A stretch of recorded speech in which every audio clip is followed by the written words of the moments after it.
3, 2, 1, go.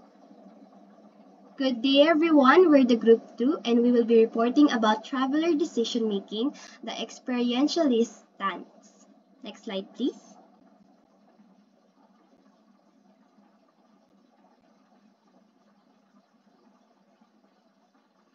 So this is the context of our report.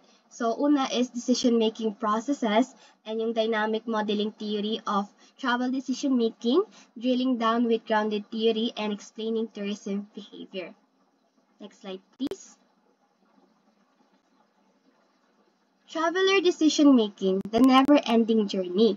Si Helmut and Helga are first-time visitors to Hawaii from Bonn, Germany. And yung kanilang 3-week trip is split sila between the islands of Hawaii, Oahu, and Kauai. Si Helmut, isa siyang professional scientist and meron siyang PhD sa physics. And si Helga naman, nagmamanage siya ng home full-time. And yung kanilang 3-week trip is nahati siya between the islands, kanina sinabi ko, and yung mga decisions nila regarding this couple's vacation, parang straightforward naman and unremarkable. And nag-decided sila na dahil sa Hawaiians naman, islands, is mabubook sila doon ng first class tickets and yung gusto nilang doon yung second honeymoon destination nila. Since malayo yung Germany sa Hawaii, nag-decide sila na first class and magre-rest sila sa California to rest. And while yung vacation sila, yung couple, nag-stay muna sila sa 3-star hotel because hindi naman nila plinano na mag-spend much time sa room nila. Next slide, please.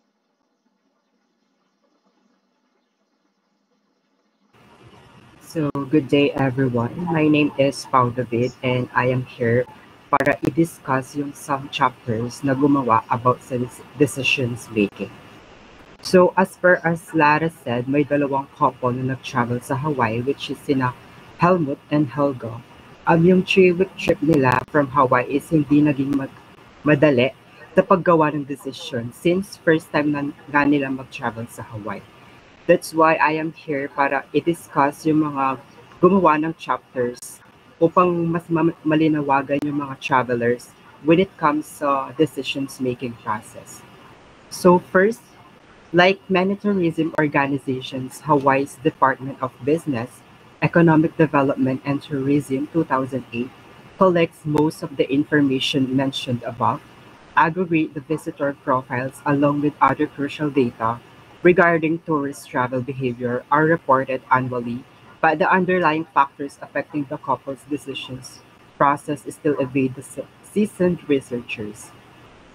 So yung Hawaii's Department of Business and Economic Development and Tourism 2008, kumbaga nag-collect sila ng mga information such as the visitor profiles, tourist travel behavior, and so forth. But yung kinalabasan nito is parang naapektuhan yung couple which sina Helmut and Helga sa paggawa ng decisions process. Also, tinanong din sila if how did the travel couple make their vacation decisions and paano sila na-influence yung decisions nila na mag-travel sa Hawaii. So next, this chapter also adopts an experientialist approach to theory and research to overcome the limitations of objectivism. Only one reality is observable, and subjectivism, no one reality exists by Lakoff and Johnson 1980. Kumbaga, this chapter adopts experientialist approach to theory and researcher para ma-overcome natin yung mga limitations natin ng objectivisms, which is the only one reality is observable. Meaning, ito yung mga bagay na hawak natin or mga decisions na hawak natin na umiiral ang katotohanan sa kanya-kanya nating mga consciousness. Also, ito din yung mga ang bagay na meron sa atin regardless kung ano yung paniniwala at nararamdaman ng iba sa atin. And also, subjectivism or no one reality exists. Meaning, ito yung mga hawak nating kaalaman or mga decisions sa kung ano ang bilang tayo base sa ating mga personal na experience on also perceptions. Kumbaga, mas kino-consider natin sa sarili natin na tama yung mga decisions natin kahit na mali sa paningin ng ibang tao. And also, parang ina-adapt lang natin dito yung mga experience and perception natin sa life. So the third one is this chapter adopts the unstructured and semi-structured decisions-making models of Winsberg et al. 1976. Dito sa chapter na to is, kumbaga yung model ni Winsberg is inadopt niya yung unstructured and semi-structured decisions-making. Kapag sinabi kasi nating unstructured decisions, ito yung mga decisions maker na kailangan na mag-provide ng judgment, evaluations, and insights sa problema na meron sila. And kapag naman sinabing structured decisions, ito naman yung mga decisions maker na parang umuulit lang yung mga decisions kasi parang nakasanayan na nila yon na mas nakakasunod sila since sanay na nga sila. And dahil and and also na-contribute din dito si McDonald 1994 to explain travelers decisions making process. Kumbaga na-contribute dito si McDonald para ma-elaborate or ma-explain ng maayos sa mga traveler yung about sa decisions making process. Next one. In situ, gestalt thinking involves a combination of System 1, unconscious, and System 2, conscious thinking, with one mode dominating actions in a particular context. This concept as discussed in Evan 2003. Parang yung dito, parang diniscuss ni Evans 2003 na yung gestalt thinking ay may combination ng two systems, which is yung system 1 is unconscious. Kapag sinabi nating unconscious, ito yung mga feelings or thoughts na meron tayo pero hindi tayo aware. Kumbaga, manhid tayo sa kung anong meron tayong thoughts or feelings. And kapag sinabi namang conscious, which is yung system 2, ito naman yung mga thoughts and feelings na aware tayo sa anumang oras. For example, ako, yung mga binibigay kong thoughts sa inyo, or specifically yung mga thoughts nga na aware ako, which means yung mga thoughts na yon is aware ako for at this moment. So the last one is the seminal work of Jacob and Snelders 2005 on the Grouden typology of vacations decisions making informs the present chapter's experiential stance. These authors develop a vacationer typology based on their decisions making style. For example, yung habitual, rational, hedonic, opportunistic, constraints, and adaptable. Yung sa last part na to is parang nag-seminal work sina Decroft and Snelders na parang yung dalawang author na to is nag-develop sila sa vocational typology. Parang gumawa sila ng mga decisions making styles. For example, yung habitual nga, rational, and so forth. So parang yung kino-consider lang dito is, or yung pinaka-main purpose sa chapter nito is para ma-illustrate or ma-develop yung vocational decisions maker. Also, yung pinaka-main purpose lang din nito is para lumawak yung mga kaalaman or yung mga idea ng travelers when it comes sa decisions making ng tao or kumbaga yung mga decisions ng isang traveler. Okay. Thank you, Pao, and let's get over with decision-making processes. May mga scholars daw ng variety of disciplines, nag-develop daw sila ng decision-making model. So, sinabi ni Sirakaya and Woodside 2005 na it helped to explain the tourism decision-making processes. And yung mga pioneering consumer behavior models daw, nag-influence daw sa ating mga tourism research sa decision-making. Pero yung mga grand models of buyer behavior, primary ginawa daw para ma-examine yung durable goods or goods purchases, rather services katulad ng tourism. Pero si Gilbert, 1991, gumawa siya ng summary of ng mga study na to and nakahanap siya ng 6 commonalities. So, Una, consumer behavior is a constant decision-making process. Yung meaning lang nito is yung consumer palagi siyang nag-iisip ng decision, whether they aware or not. Kahit na mga malilit na choices like kung ano yung brand na bibili nila, is part siya ng ongoing process.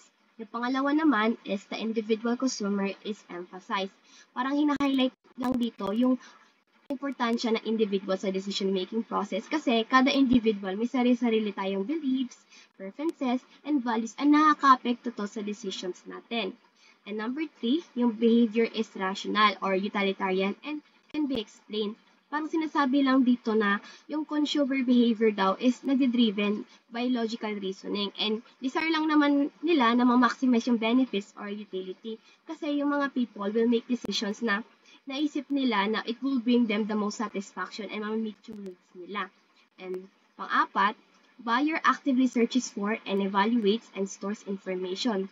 Bago mag-isip tayo ng decision, yung consumers often gather information about different opinions and nag-evaluate sila ng information based doon sa kanilang needs and preferences and isi-store nila yon for future references. Collected information is narrowed down to choose alternatives. Pag yung mga consumer natin, nakahanap na sila ng information na nahanap nila, and then, ina-narrow nila to into their choices, and then, mapipili sila ng option kung saan yung pinaka-best meet yung needs and preferences nila. And lastly, future purchases are affected by final purchases. Meaning lang nito is, kung ano yung choice ng consumers is makaka-apekto sa kanilang mga future decisions. So, for example, pag yung consumer nagkaroon siya ng positive experience sa particular brand, more or likely, bibili niya ulit yung brand na yon in the near future. Next slide, please. A decision maker identifies a few choice is likely consequences and hinahanap nila yung best alternative na makakasolve sa problem nila or maximize benefits. Yung consumer information processing steps, nagre-require ito ng significant inputs from reference group. So, yung reference group natin, ito yung mga group of people or individuals compare natin. So, pwede natin silang i-compare or tinitake natin sila as standard. So, example nito is yung family and friends natin. And symbolic stimuli. Yung symbolic stimuli, ito yung parang pag-refer ng mga objects ng images sa isang bagay beyond ng meaning na yon. So, for example, when you think of sleek, when you think of very rich, you think of iPhone. Kasi yun yung parang lagyan nila ng meaning, yung pagiging clean, aesthetic. Yun yung meaning ng symbolic stimuli.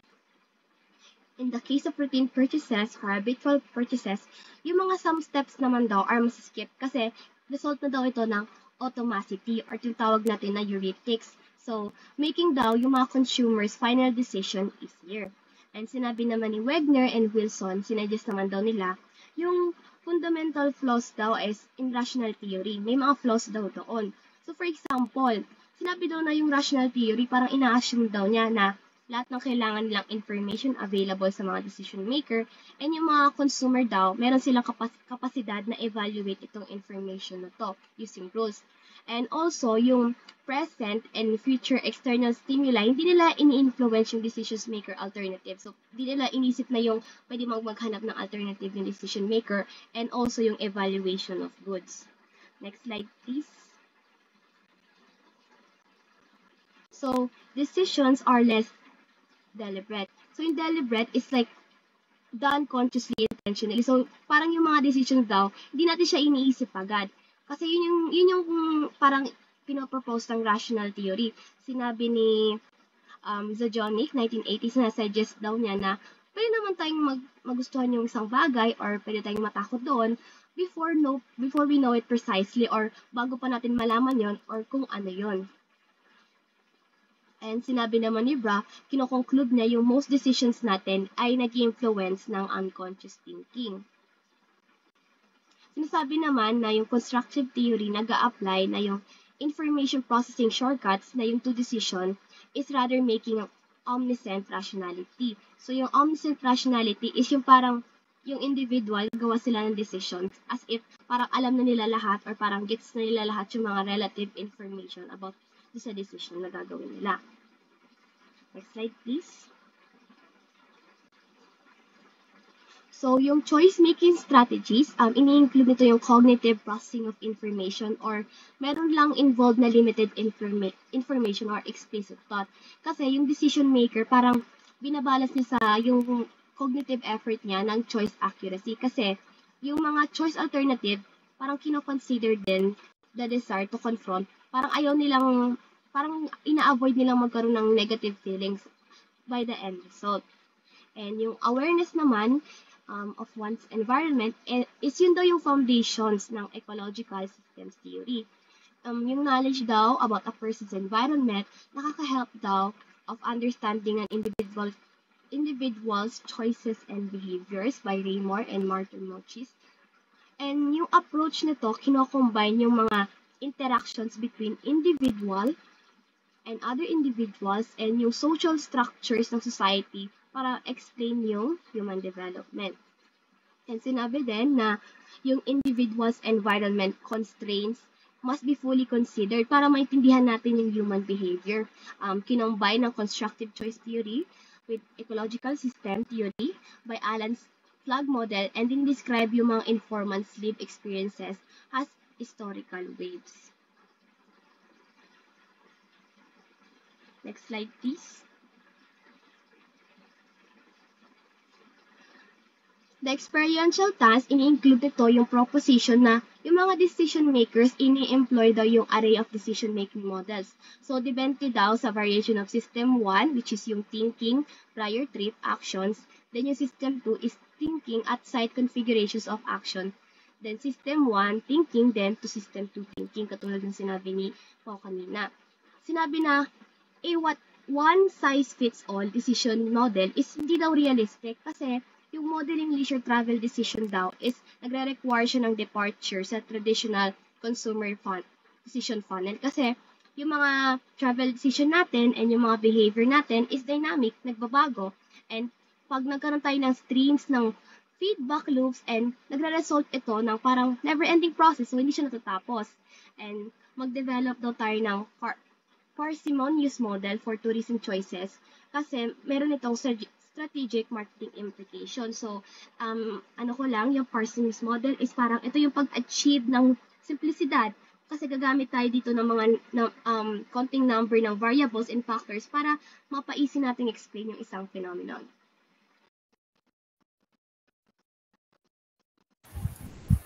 So, hi everyone. I am J.M. Mora and I'll be explaining the tourist decision dynamics.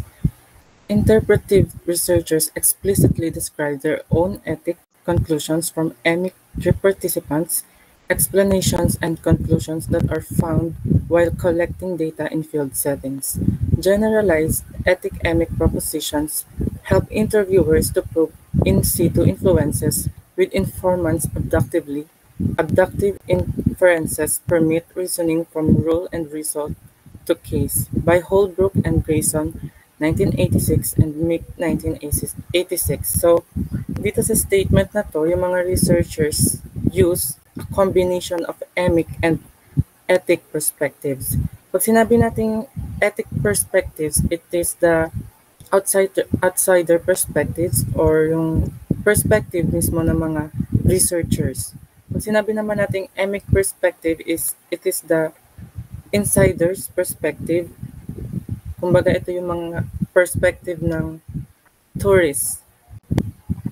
Para mas maintindihan nyo, yung ethic is the researchers and emic is the tourist. And yung aim nila is to understand the subjective experiences and perspectives of the participants, of the tourists. And they study the motivations of the tourists through interview. Ini-interview nila yung mga tourists kung ano ba yung nagmo-motivate sa kanila to choose a destination. Next is the result given by Woodside et al. 2004 suggests that the decision process begins before the actual trip decision and continues until the trip is completed.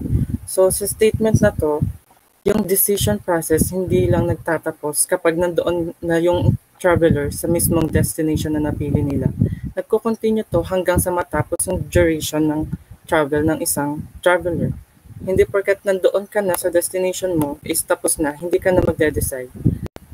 matatapos lang yung decision making ng isang traveler kapag na-complete niya na yung duration ng travel niya. And to explain these statements, I'll be showing you a chart. Next slide, please. This is the figure 4.1 theoretical map adapted from Woodside et al. 2004 and March and Woodside 2005. This figure 4.1, which represents or which presents 9 issues relevant to mapping travel decision and behavior flows, particularly focusing on destination choices. So nagfo-focus to sa destination choices ng isang travelers. So dito mag-start tayo sa box number 1, the demographics. Who is the visitor? What type of lifestyle does he or she have? So sa box na to dapat kilalanin muna natin kung sino yung mga visitor, ano yung mga preferences nila, ano yung mga motivations nila to choose a destination. Then doon sa proposition 1 is connected siya sa box number 1 and box number 2. The framing leisure choices, leisure travel alternatives. So dito sa box number 2 is ini-imagine na ng visitor kung ano ba yung gusto niya activities na gawin para makapili ng destination kung saan magagawa niya yung mga activities na gusto niya. Next is proposition 2 is connected siya sa box number 3 and box number 2 pa din. So, kailangan mong i-consider yung mga possibilities na pwedeng mangyari doon sa site bago ka makapili ng destination. Kumbaga, nagpe-pre-plan ka na ng mga pwede mong gawin doon sa mga possibilities na pwedeng mangyari, like gusto mong mag-hiking and bigla kang nasugatan or nadapa doon sa mismong hiking nyo, dapat prepared ka. Dapat may dala kang medical kit para malunasan mo agad yung sugat na yon. Next is proposition number 3, which is connected siya sa box number 4, external influences, and box number 2. So yung sa external influences, ito yung mga nag-i-influence sa'yo to choose the activities, kung ano ba yung activities na gusto mo. Like, na-influence ka ng friends, relatives, or co-workers. Kumbaga, halimbawa, na-recommend sa'yo yung ganitong activity, then, pipiliin mo yung ganun, try mo yung activities na na-recommend nila sa'yo. Then, proposition number 4 is connected siya sa box number 2 and box number 5. Box number 5 is choice of destination. Why was destination selected? Why were competitive destination rejected? So, bago ka pumili ng destination, dapat alam mo muna yung mga gusto mong gawin. Kasi hindi naman pwedeng doon na mismo sa destination, doon ka pala magde-decide ng mga anong gusto mong activities, di ba? And to choose a destination, dapat alam mo yung gagawin mo sa destination na yun. Halimbawa, may dalawa kang choices na country. Ang example kasi natin is a Japanese family. Probably they are from Japan, and may choices sila na dalawang country, which is Hawaii and Philippines.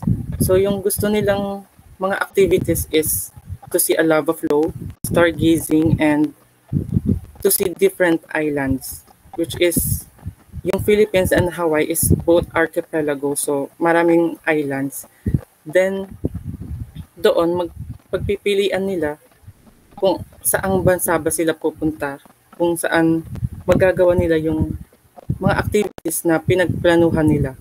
Pero bago yon, pupunta muna tayo sa proposition 5, which is connected sa box number 4 and box number 5. To choose a destination pa rin, you must consider the external influences, no? Kapag namimili ang isang traveler ng destination, pwedeng galing din to sa mga external influences. Pwedeng ni-recommend din yung destination, ni-recommend sa kanila ng mga kakilala nila. Next is proposition number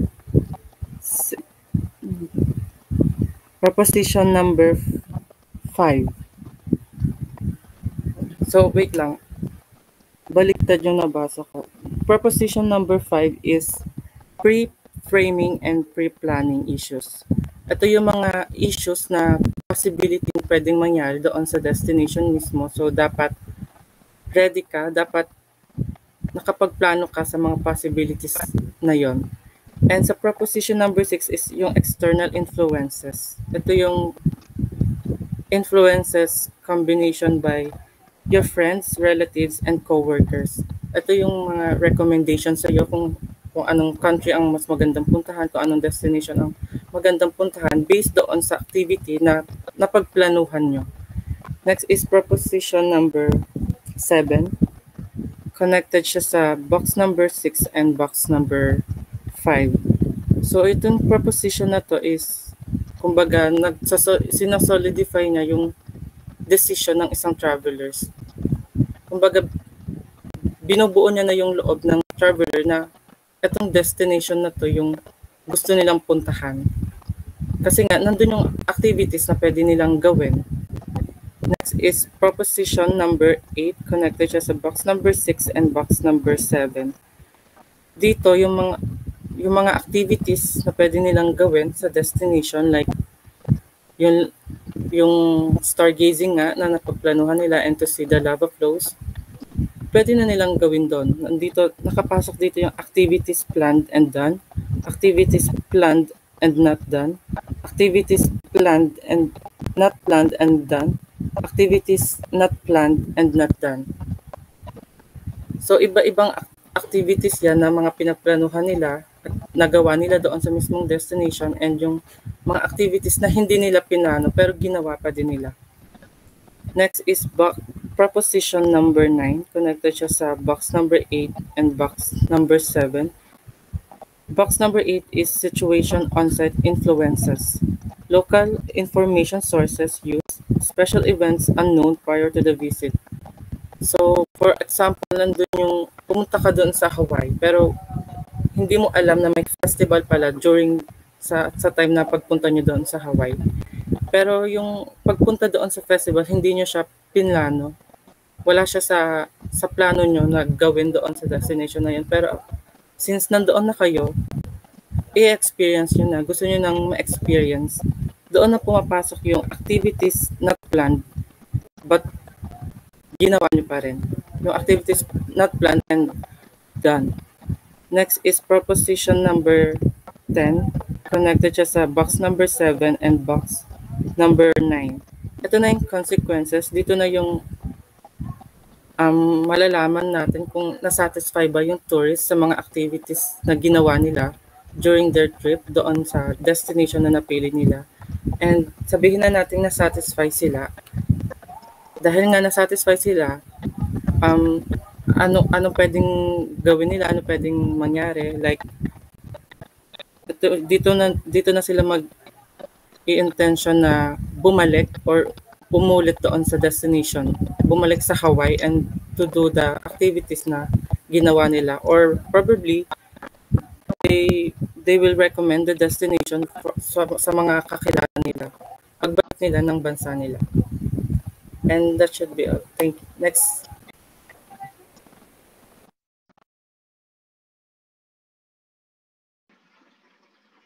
Thank you, Maura. And punta na tayo sa dynamic modeling theory of travel decision making. Yung traveler's decision daw is napaka-complex and opportunistic. Nagdi-derivate ito from plans throughout the decision-making process, and nag-include ito ng at-site context during the trip itself. Yung tourism decision-making is dynamic, so nagbabago siya, and unstructured yung process niya. Para ma-prevent being overwhelmed decisions and alternatives, typically yung traveler, hinahati niya yung decisions into smaller and more familiar decisions.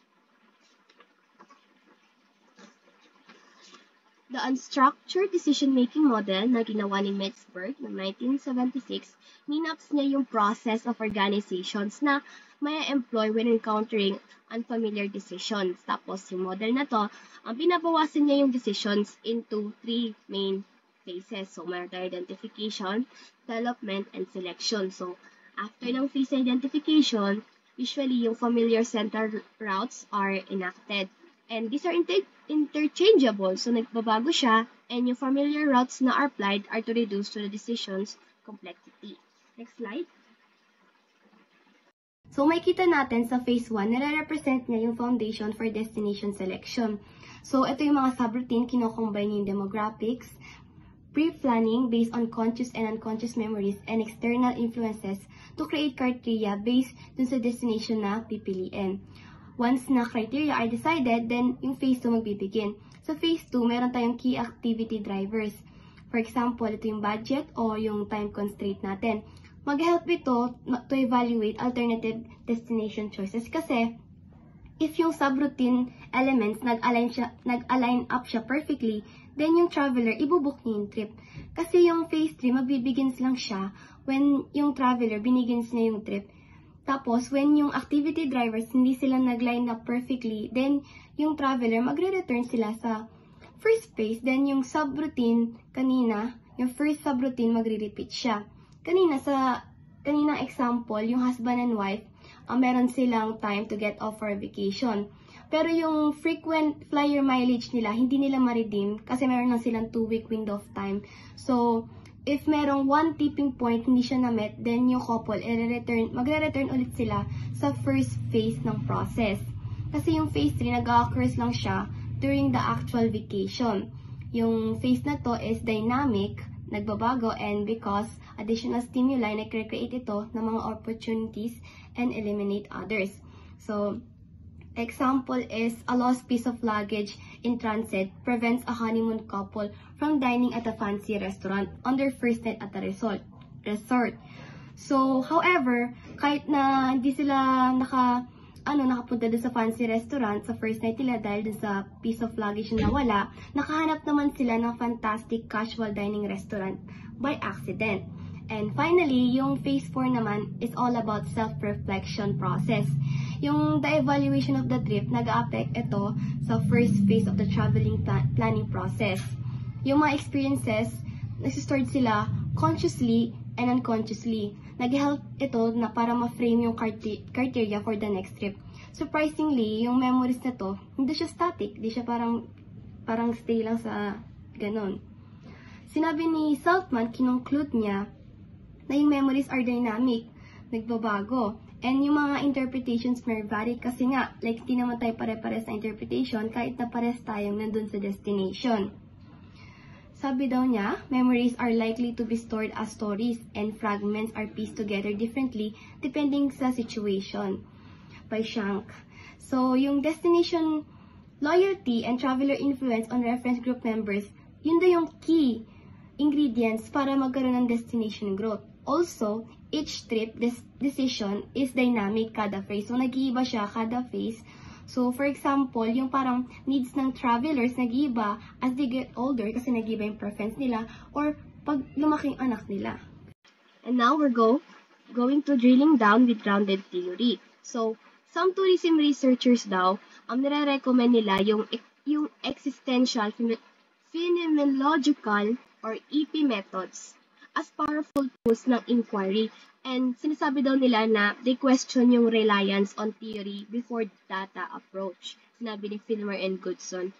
Sinabi din daw yung EP research, ine-emphasize niya yung value of observing and probing. Probing is pag-investiga sa mga informants while ginagawa nila yung planning or mismo ginagawa nila yung action. So, under this condition na to, yung researcher's role parang can be peculiar, parang pinipis nila together yung mga messy and yung mga hindi pag sunod-sunod na data para mag-create ng solution sa mga problema.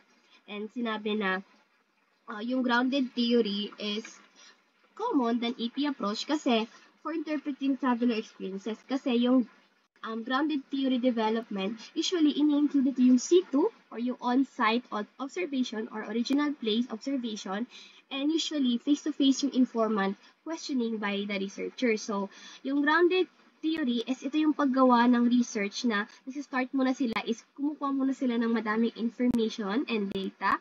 Wala pa silang inisip na theory in mind, basta kukuha lang muna sila ng mga information. Next slide, please. Then, yung mga final description, na-include na to yung EMIC and yung ethic interpretation of informant's lived experiences and plans. Yung EMIC viewpoint, ito yung result from studying behavior from the participants' vantage points or yung inside sa system, sinabi kanina. Then, yung visitors, ito daw yung visitors' EMIC statements, ito nagpo-provide daw to ng insights on both travel motivation and behavior. Tapos, yung EMIC interpretations daw alone are likely nakaka-capture daw nito yung essence ng larger social issues, sinabi ni Harris. And sinabi din daw na yung ethic viewpoint, sinastudies niya yung behavior from outside a particular system kasi parang vital siya para maintindihan natin yung alien system or hindi natin maintindihan na system. Next slide, please. And yung ethic reporting, kinakapture daw yung different insights sa mga behavior streams, sinabi ni Arnold and Price. Yung analysis daw ng ethic and EMIC data, nagpro-provide daw siya sa mga researchers ng REACH method para maintindihan nila and yung mga complexities and nuances of travel experiences, sinabi ni Glaser and Strauss. And sinabi din daw yung holistic and thick description, nagpro-provide daw siya ng gestalt. Gestalt parang concept siya ng greater than sum of its parts kasi yung para siyang our perception of something, hindi siya based sa individual elements, parang kung paano siya inorganized, structured as a whole. And na-integrate daw ito sa whole tourist interpretations of their action before and during sa trips nila.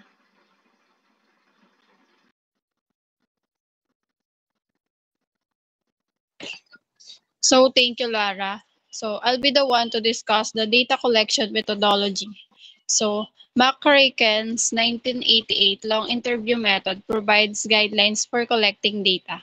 This method uses loosely structured question and probing a follow-up question for tourism research. The inquiries need to uncover the rationale behind the visitor's decision-making process, outcomes, and feeling throughout the trip. So, na-collect yung data dahil kay McCracken's 1988. Si McCracken's gumawa siya ng long interview method na nagpro-provide ng guidelines sa pag-collect ng data. And yung method na po yun is loosely structured question and probing follow-up question. So yung probing po is parang examine follow-up question, ganun po. So for tourism research naman po, siya po yung mag-step up para malaman niyo yung decision making ng isang visitors, process, outcomes, and feelings throughout the trip ng isang visitors.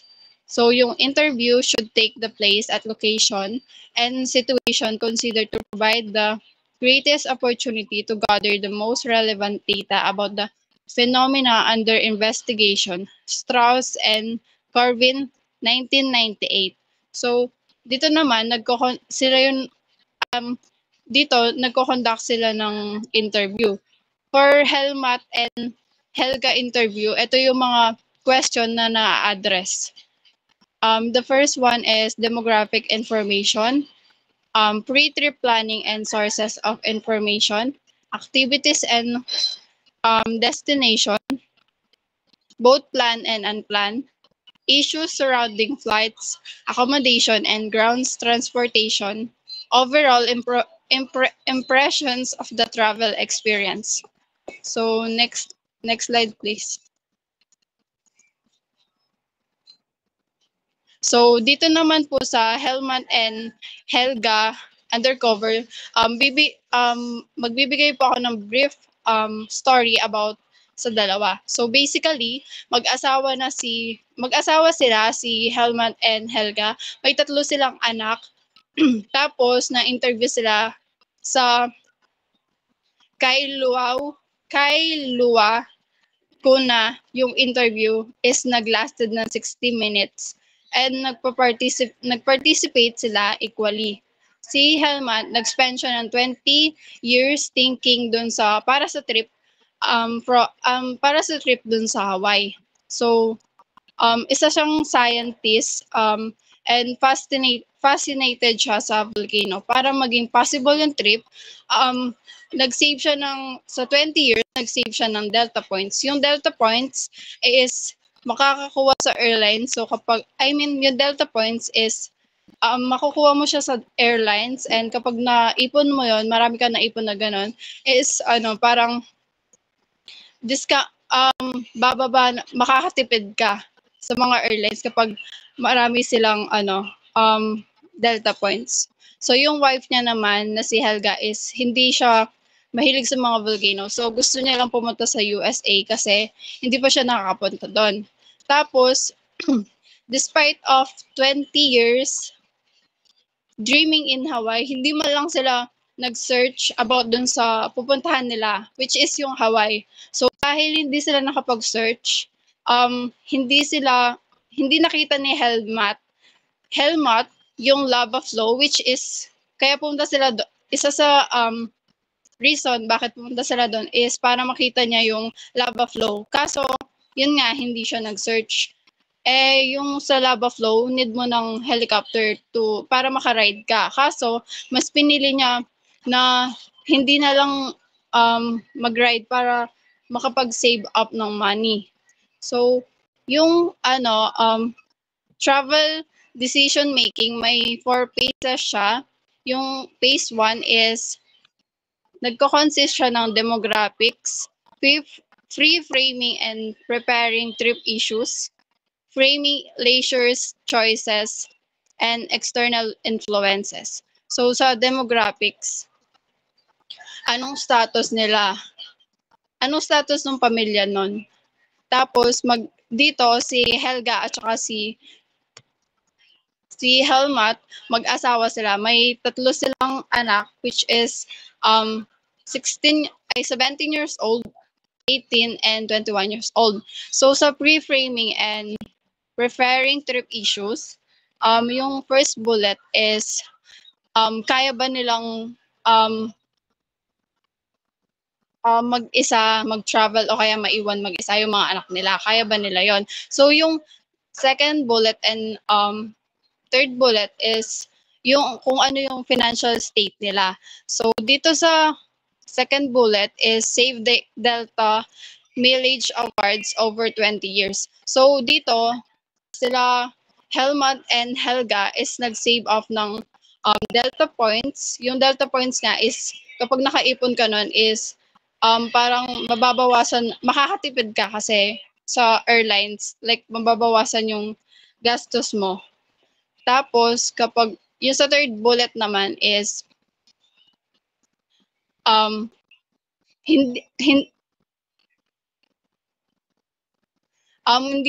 kung nung hindi sila nung bata sila, hindi daw sila nakakapunta, pero nung nakapag-save off na sila nung mga Delta Points,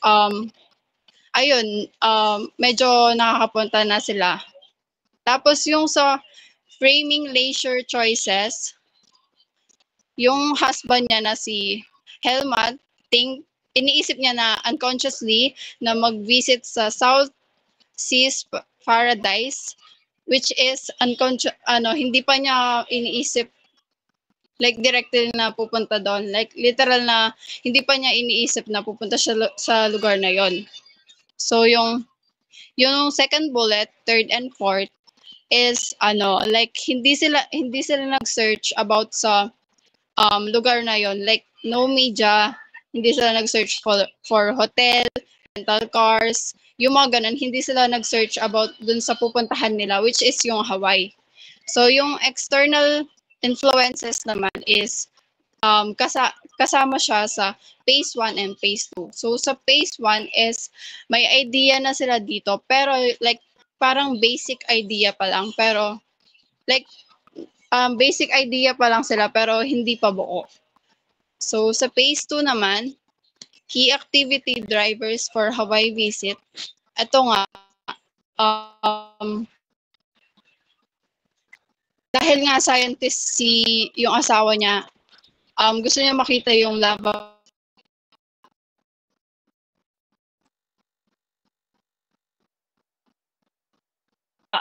iniisip may encounter nilang problema, which is yung mga yung for example yung 3 stars hotel, doon na lang daw sila para makapag-save up ng money, ganon. Tapos hindi na sila nag-expect ng like accommodation na maayos kasi nga lang like 3 stars hotel, ganon. Tapos dito na sila nag-trip booking actions, like nag-online booking sila sa hotel, tapos kumuha din sila ng hotel and rental car. Tapos dito, nag-redeem sila ng Delta Points. Yung Delta Points nga, yung like, mapapabawas yung gagastusin mo kasi may Delta Points ka. Sa choice of destination naman, dito, nakita na nila yung mga transportation nila and kung paano sila makakapunta dun sa lugar na yon. Tapos, dito sa external influences na kasama din siya sa phase 2 and phase 1. Sa phase 2 naman is medyo may babaguhin na sila kasi parang may narinig na sila sa place na parang negative. So, mag-move na sila. I mean, babaguhin nila ng konti yung plano, ganun. So, sa third phase, we have key activities on Hawaii's Big Islands, initiate trips, during trip evaluation, and situation on-site influences. So, sa key activities on Hawaii's Big Island, ito na yung mga activities na iniisip nila kapag pupunta sila doon. Like, talk to the children at the home daily, saw lava tubes, snorkeling, visited church, hilo day trip. Tapos, dito, mag-initiate na sila ng trip para matuloy yung mga iniisip nilang gagawin. Tapos, during the trip evaluation, like, iniisip na nila yung, mag-evaluate na sila kahit hindi pa nila na-experience yung pupuntahan nila and yung mga activities na ini-evaluate nila. So, ganun yung sa during the trip evaluation. So, yung sa situation on-site influences naman, na-experience na nila and parang iniisip na nila na masaya ba yung experience nila doon, ulitin pa ba nila, and pupunta pa ba sila doon if ever na maulit, ganon.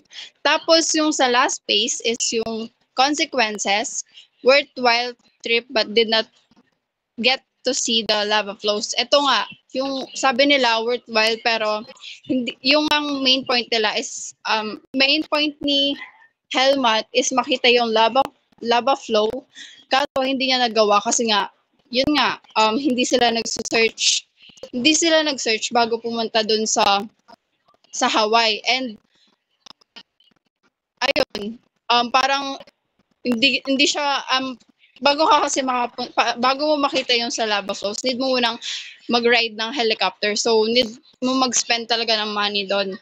So, hindi na siya naglabas ng pera. Parang dinown na lang niya. Kaya, ayun, parang pumunta siya doon para sa wala. Kasi nga, hindi sila nag-search. Tapos, yung asawa naman niya is masaya siya kasi nga yung asawa niya is gusto niyang pumunta sa US. Yung US is part siya ng, 'di ba? State siya ng Hawaii. So doon umiikot yung travel decision making nung dalawa. So yun lang po.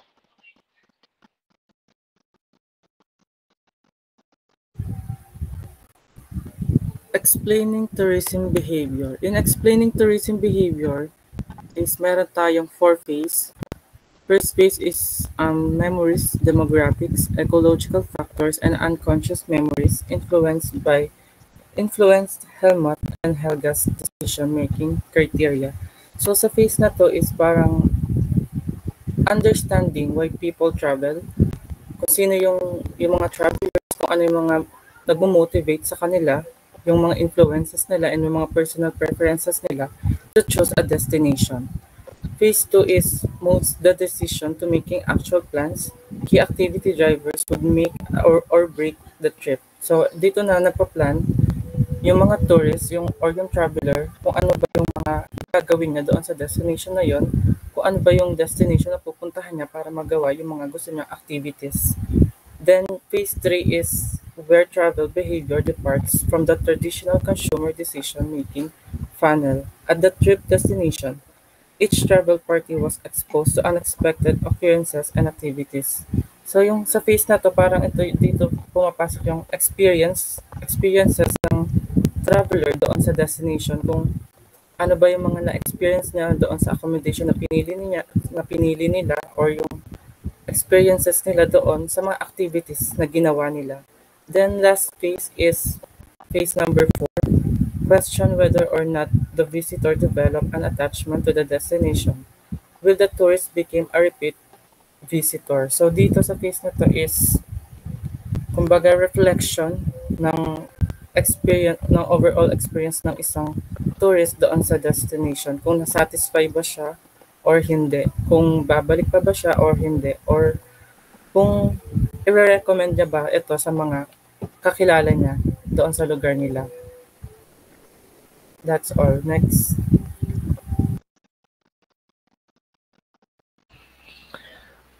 Thank you, Maura. Let's head now to the conclusion. It demonstrates a thinking-action-thinking streaming approach for understanding the complex and extended decision-making that takes place in leisure travel, pre-trip, at site, and post-trip interpretations by travelers. It demonstrates a new application of the Mintzberg 1976 unstructured and the Woodside and McDonald 1994 semi-structured decision-making models to consumer decision-making for high involvement service purchases. Trip planning involves many steps and includes many variables. The unstructured decision the unstructured decision model allows the decision maker to break down the decisions into manageable feedback loops. Once the feedback loops within the phase are completed successfully, the process moves to the next phase. Missing elements result in developing new scenarios or returning to a previous phase, sometimes for years. So, alam naman natin na yung topic is all about decision making and mga process or examples. We all know naman na pagdating sa decision making is sometimes nahihirapan tayo sa pagde-decision kasi minsan madami tayong choices, kaya nahihirapan tayo mag-decision or nagdadalawang isip na tayo, or minsan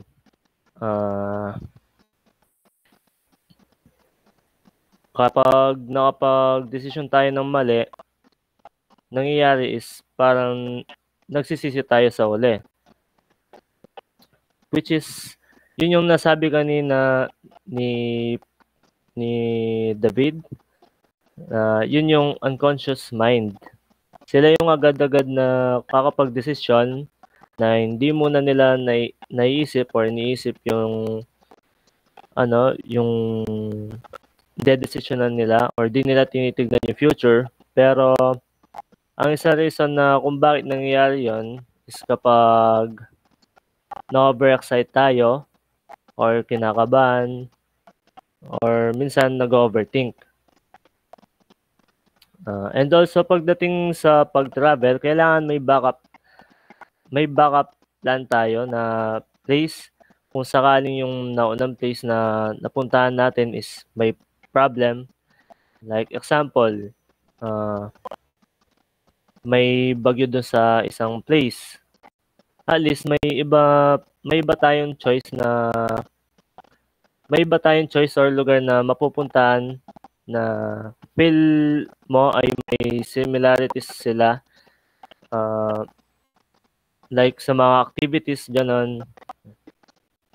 Tapos next. One surprise is how little pre-trip planning is done, possibly by most visitors. The unstructured model is superior to the funnel approach because trip planning is dynamic. Case study research Case study research methods are sometimes criticized because the findings are difficult to generalize to a broad population. However, achieving replication using theoretical sampling of a few cases of narrowly defined population segments helps to overcome such criticism and provides the opportunity to construct Boolean algebra-based predictive models. Woodside 2010.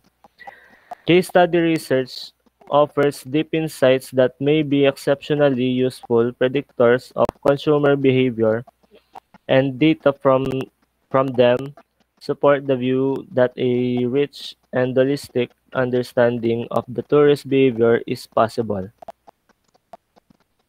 Um, Kung narinig nyo kanina or nakita nyo sa PPT na may mga process pagdating sa decision making or mga models ganun, like for example yung kay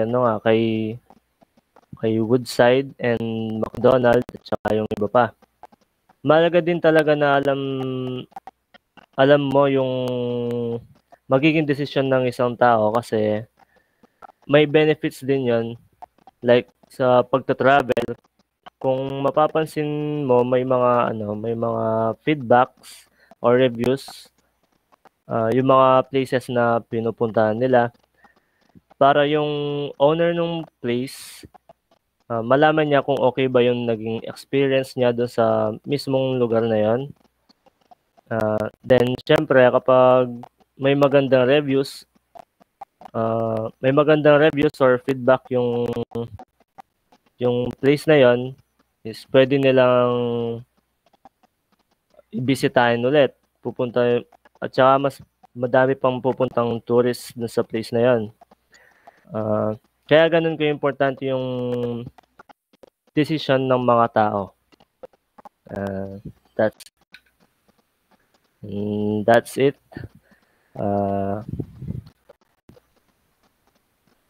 I hope that you'd learn something to this discussion. Thank you for listening.